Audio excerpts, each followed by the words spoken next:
C'est un terrible feuilleton qui dure depuis 10 ans maintenant. Le cas de Vincent Lambert, toujours maintenu dans un état végétatif. Dernier épisode en date, les médecins experts qui avaient été nommés se sont désistés avant même d'établir leur rapport. La justice doit mandater un nouveau collège aujourd'hui.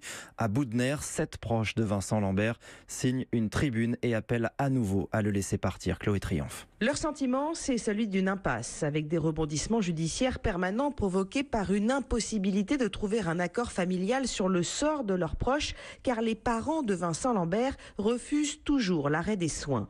Pour François Lambert, son neveu, le désistement de ce collège d'experts, le 5e en 5 ans, est symptomatique du climat qui entoure cette affaire. C'est qu'ils ont peur parce qu'ils pensent que leur expertise sera de toute façon contestée et ils considèrent qu'ils ne sont pas armés face aux gens qui sont face à eux.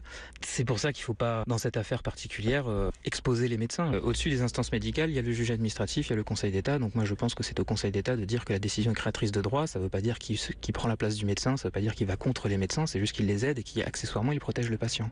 Mais je vois que ça parce que depuis 3 ans, la médecine cherche un consensus qu'elle n'obtiendra pas. Donc il faut arrêter avec le consensus. Et pendant ce temps-là, pardonnez-moi l'expression, mais Vincent crève la gueule ouverte à petit feu et tout le monde dit qu'on s'acharne sur lui, que c'est pas bien et puis ça continue. Sans ce dernier rebondissement, le 9 avril dernier, le CHU de Reims avait pourtant décidé l'arrêt des soins. Chloé Triomphe du service police-justice d'Europe 1.